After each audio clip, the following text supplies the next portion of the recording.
We'll start. Om Sahana Vavatu Sahanau Bhunaktu Viryam Karavavahai Tejasvinavaditamastu Ma Vidvishavahai. Om Shanti Shanti Shanti. Hari Om Shri Gurubhyo Namaha. Welcome again.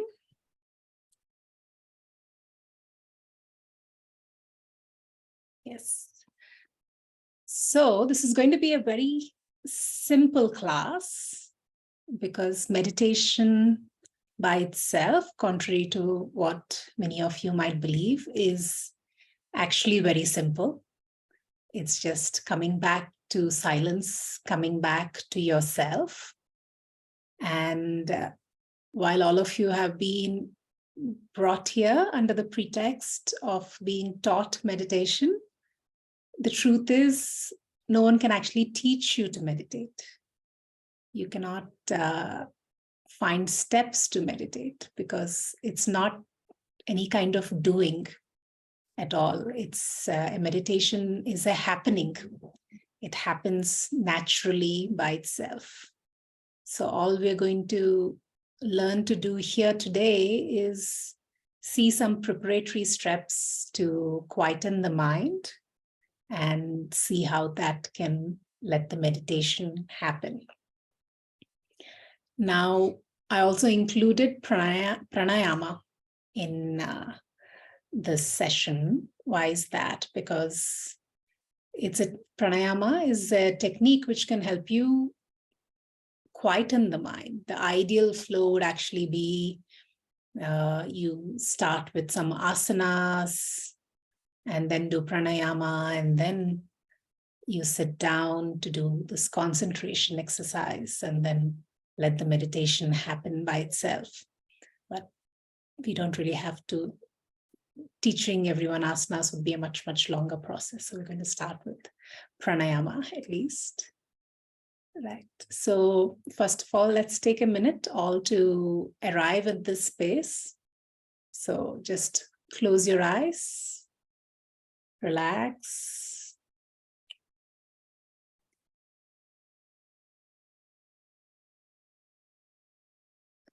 Give yourself a stretch if you need to.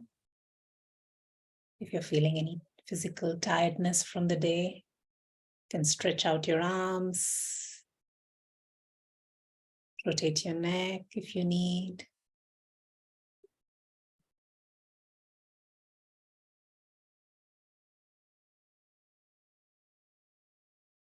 So let your body relax.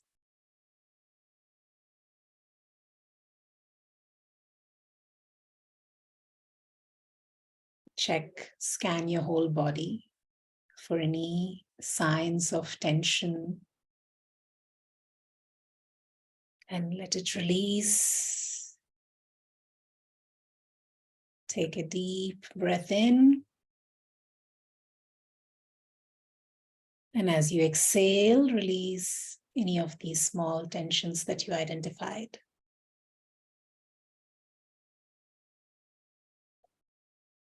As you relax your body, also relax your mind.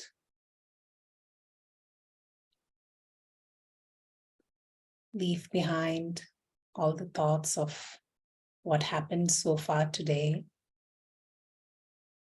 or what you need to do the rest of the evening. Just come back to this present moment. There's nothing else which matters right now. There's nowhere else you need to be right now.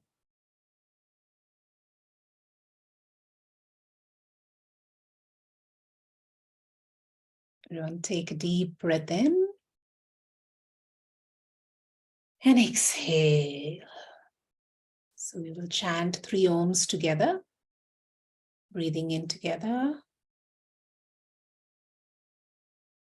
Om.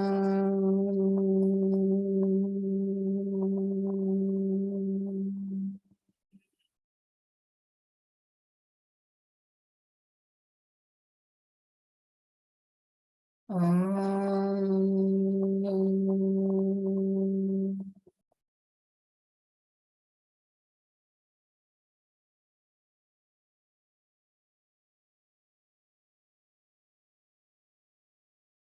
Om.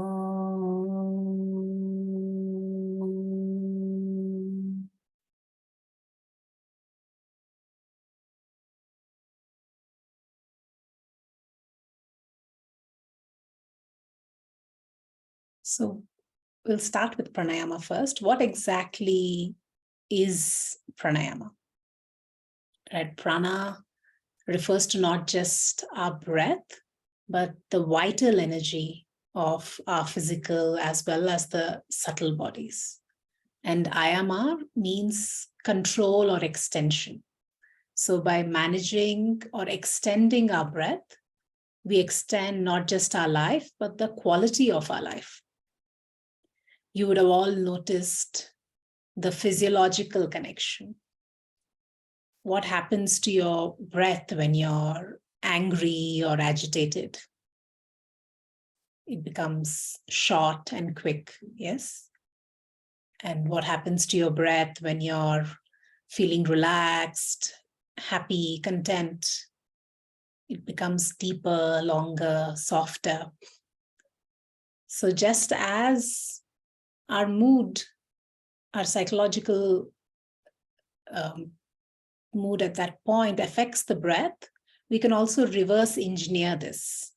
By managing our breath, we can also manage the state of our mind.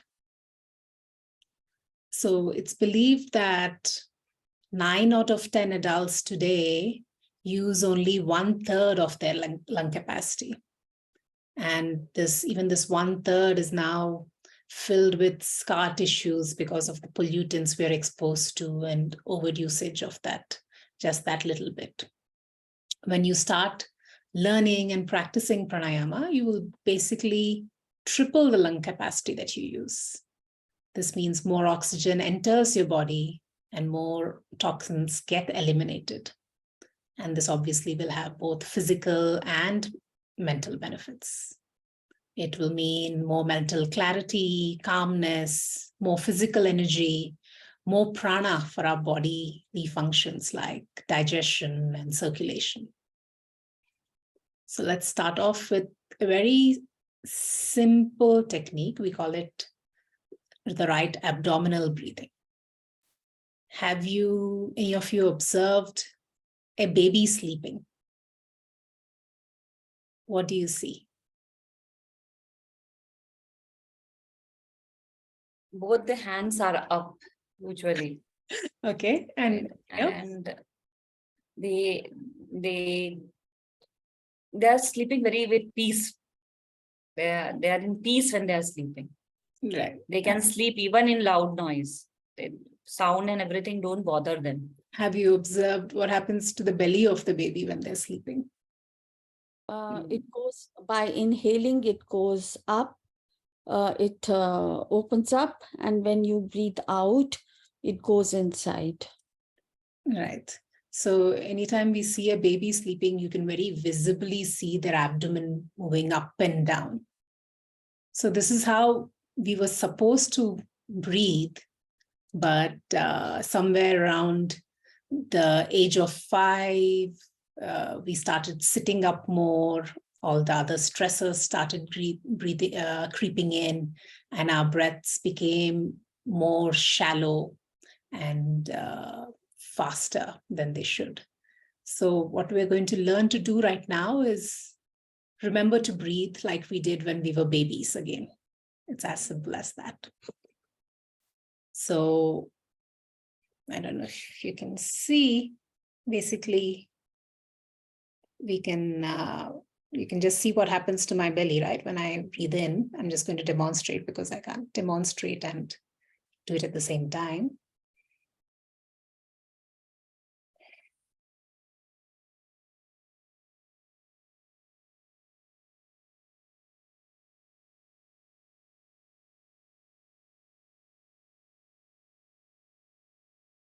I would like you to try that yourself. Just place a hand on your belly Don't try to move your belly, just try to breathe as much, as deeply as you can. So breathe in, fill your lungs to about 3/4 of your lung capacity. And then just exhale completely.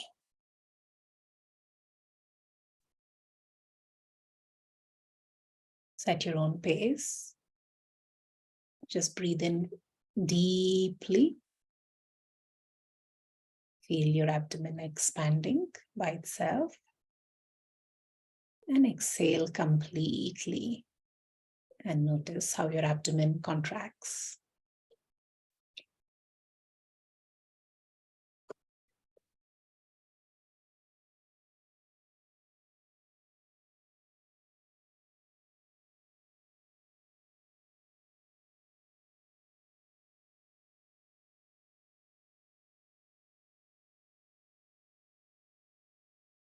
After you've done this a few times, so this is abdominal breathing. It might feel very unnatural in the beginning, but the more you do it, the more you practice it, you will just start breathing deeper all the time and it won't feel so unnatural. So the next step actually is going from abdominal breathing to what we call full yogic breath. Right? It's not very different, but this time I want you to place one hand on your abdomen and one on your chest. What you will observe is as you breathe, it's actually because our lungs are like this, right? They're like a sac. It's like a balloon which expands. So as you breathe in, your abdomen will expand, and then actually your chest area will also expand. And as you breathe out, you will find that your abdomen contracts, and then your chest area also contracts. So all these entire muscles here will expand and contract. So try it by yourself, a few deep breaths.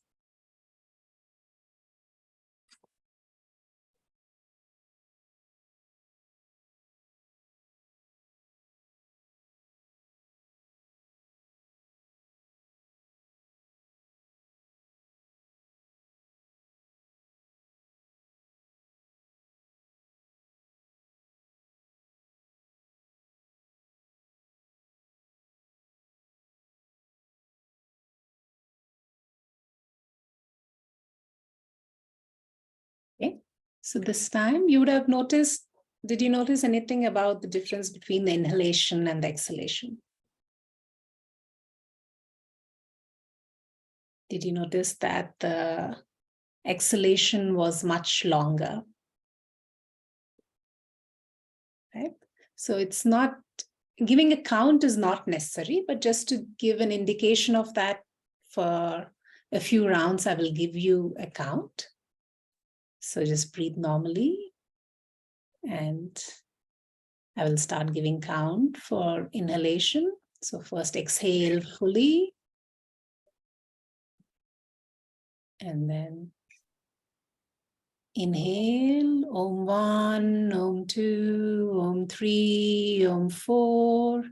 Exhale, Om 1, Om 2, Om 3, Om 4, Om 5, Om 6, Om 7, Om 8. Inhale, Om 1, Om 2, Om 3, Om 4. Exhale, Om 1, Om 2, Om 3, Om 4, Om 5, Om 6, Om 7, Om 8. Inhale, Om 1, Om 2, Om 3, Om 4. Exhale, Om 1, Om 2, Om 3, Om 4, Om 5, Om 6, Om 7, Om 8. Continue at your own pace. Inhale deeply. Exhale completely.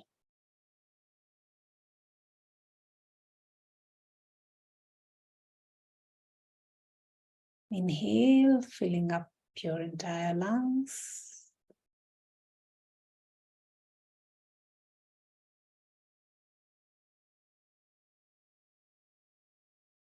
And exhale.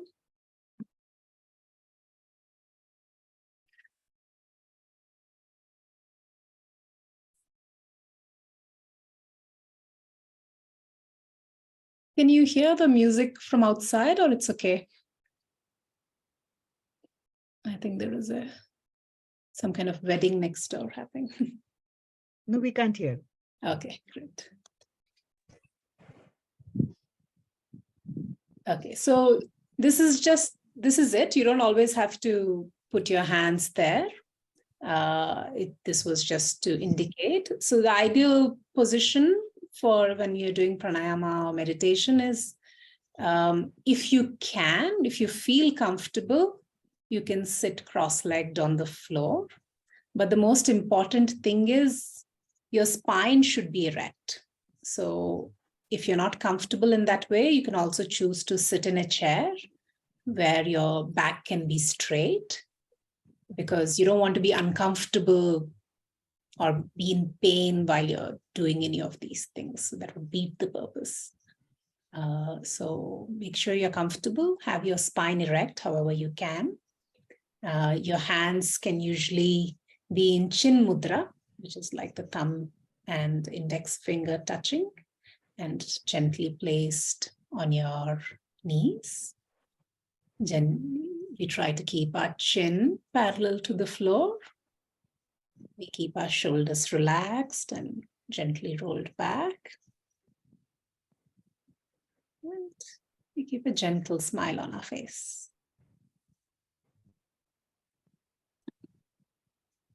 So these kind of, this yogic breathing, you can do about 10 rounds, 20 rounds in a day, right? And then next we will look at Kapalbhati, our first pranayama exercise.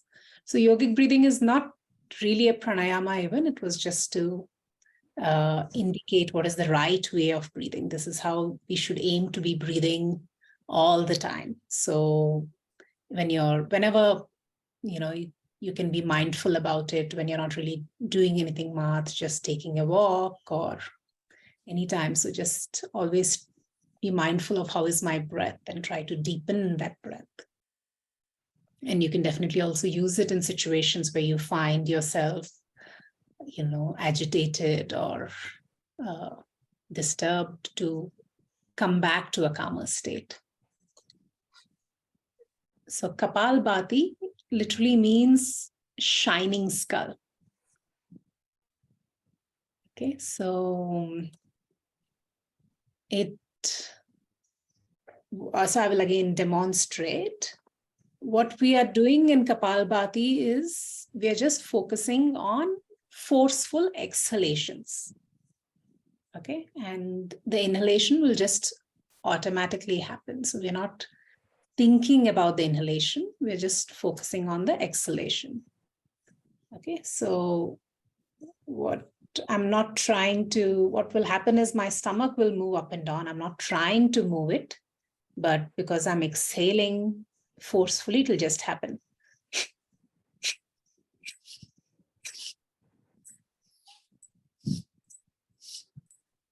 So this is how it generally looks. All I'm doing is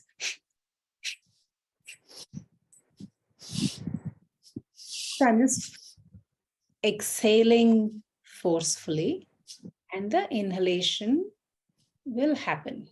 So this is why I wanted you to have your cameras on to also check how you're doing it. So a lot of times, I'll just show you some of the general mistakes people do. They will sometimes have their shoulders moving up and down, right? So that shouldn't happen, or your head moving up and down. And none of those should happen. You're just focusing on your breath, and the stomach is just going up and down naturally. You're not trying to do it. So now you can try to do a few pumps yourself.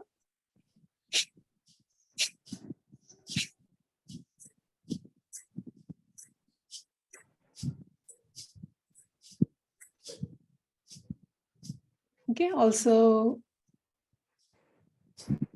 your nose also shouldn't be going up and down. I see, Soniji,